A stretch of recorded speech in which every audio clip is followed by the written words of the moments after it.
Bem, vamos lá, esse vídeo pretende mostrar um pouco, pelo menos, do que é esse processo de liquefação, que é o motivo, então, da ruptura da barragem 1 em Brumadinho. Eu sou Kurt André Pereira Amann, meu site é kurtamann.com.br e as imagens da barragem foram extraídas, então, do site da Rede Globo. Bom, começando aqui temos uma imagem do que foi a barragem, ok? Nessa região aqui, que é do talude inferior da barragem, podemos ver que já se inicia nesse instante um processo de ruptura, já está anunciado aqui. E logo em seguida acontece também nas duas regiões ao lado. Essa região aqui ela ainda ficou intacta durante algum tempo. Vamos entender então um pouco do processo que leva a essa liquefação. Bem, toda essa massa de material lançada ao longo dos anos, ela tem então um peso que gera uma tensão que está atuando sobre as camadas inferiores. Essas camadas, elas possuem então partículas que foram sedimentadas ao longo do processo de aterro hidráulico, de maneira que elas ficam no estado fofo.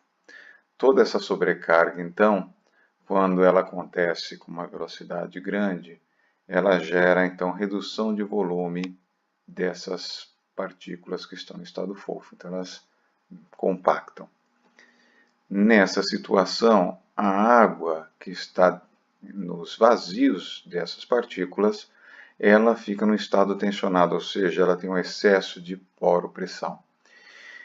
O que se espera, então, é que essa água se desloque para regiões de menor pressão. Contudo, ela não consegue, porque se pensarmos em como é depositado, ou como são depositadas as partículas dentro do aterro hidráulico, as partículas de maior permeabilidade ficam junto à barragem e aquelas mais finas, ou seja, de baixa permeabilidade, elas são todas levadas com a água, pela formação da praia de rejeito, até a região de montante. Portanto, existe toda uma região dentro do material que tem menor permeabilidade do que a face da barragem. E, nesse instante, essa água sob alta pressão, ela praticamente tem que suportar toda essa carga. Quando acontece isso, então as partículas ficam aliviadas, as partículas de solo, já que a água, que é incompressível, está suportando essa carga. E com isso, reduz então o contato entre as partículas. Reduzindo o contato, eu reduzo então o atrito entre elas e, portanto, também reduz a resistência ao cisalhamento. Isso tudo em intervalo de tempo muito pequeno. Isso é a condição não drenada.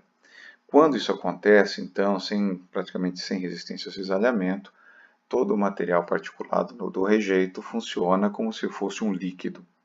E aí a água, então, busca o caminho mais fácil.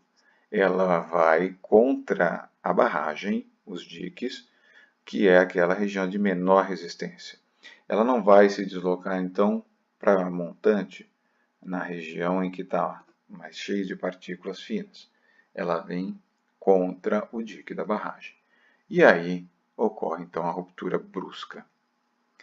Então, nessa ruptura, podemos ver aqui, ela está mais pronunciada e tendo movido já toda a região dos diques aqui, a gente vê que já começou, então, a movimentação de toda a massa. É importante notar que temos pessoas que estavam trabalhando aqui, instalando piezômetros.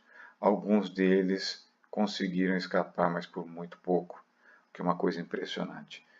Muito mais sorte do que as pessoas que não conseguiram, evidentemente, ser avisadas a tempo. Muitas delas ainda acabaram morrendo aqui, nessa situação que foi dramática. Num intervalo de tempo muito pequeno, toda a situação, então, se transformou nisso.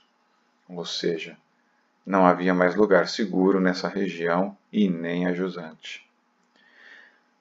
O que acontece no final é esse cenário desolador, com a perda de muitas vidas humanas.